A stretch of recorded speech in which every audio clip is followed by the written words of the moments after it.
mamis, for today's video, ang gagawin ko ay isa na naman ang petite cake. Panay petite cake, halos lahat yata ng order sa akin ngayon Tapos, eto na nga palang cake na to ay pang smash cake lang siya ni Baby, kaya nag-less ako dito ng sugar sa kanyang tinapay. Though ito sa whipping cream, talagang matamis na siya. Tapos, since very colorful to, for sure, magmancha to sa mouth at saka sa damit ni Baby kung sakasakali, di ba? Parang, ayan na nga, nilagyan ko na lang siya ng ng kanyang frosting. Tapos, ang kulay ng frosting nito ay ang kanyang, ayan, yung pinaka-frosting niya, kulay cream lang siya para mas bumagay. Yung sample na binigay ni customer, dalawa, bali kinumbine ko siya.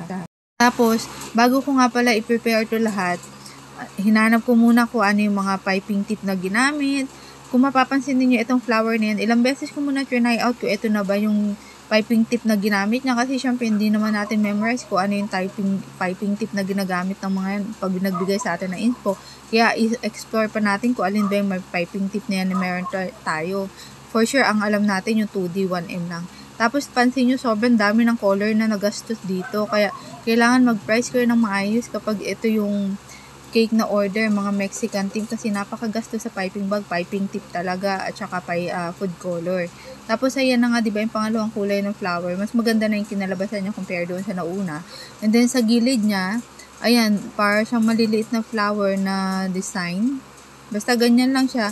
Ginaya ko pa din kung ano sa sample. Though, syempre, partly may nag-iba na din doon na dinagdagan ko kasi kung ano lang yung viewable, din lang yung magagaya ko. Pero yung sa ibang part na hindi na ganun aninag, ako na yung nag-decide kung ano yung lalagay ko na design. Basta mga ganyan lang siya, mga random na kung anik-anik lang. Basta, as long as colorful, para maisunod natin siya sa Mexican theme. Tapos, ayan, nung nag-start pa lang ako mag-bake, gusto ko yung ganito na nagpa-pipe ng flower, nag-design, kaya lang kinalaunan, like ngayon, parang nakakaano na siya kasi ang messy ba sa kamay talaga kapag yung mga ganitong nagpa-pipe ka ng flower, yung madaming pinapipe na ganyan, sobrang messy, diba?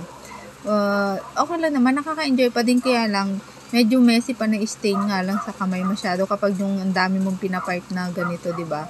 Ang gastos nito sa piping bag, imagine yung ilang piping bag yung nagamit ko dyan sa ilang daming kulay na yun, kasi hindi ko naman siya pwedeng ipalit-palit kada kay medyo hassle naman, diba? Kaya, yan, medyo kailangan mag-budget kayo ng maigi or mag-cost kayo ng maigi, mag-coat ng tama. Kapag sa mga ganitong cake, kahit na maliit lang siya, kasi magastos talaga siya sa color at saka piping bag. Tapos, ito na nga yung kanyang outcome, diba? So, nilagyan ko na lang siya ng ibang design. Hindi ko totally ginaya yung pinaka-sample since 2 cake naman yan. Ako na yung nag-decide ko ano magiging pinaka-final niya. Tapos, ito na yung pinaka-final outcome niya, diba? Very colorful. For sure, mag-stain talaga to sa bibig ni customer or nung bata. 'Di ba? Ang effort tapos lalamot-tapon lang siya ng bebe dahil pang pictorial lang siya. Oh, 'di ba? So, yun na mga mami. Salamat sa inyo. Ciao!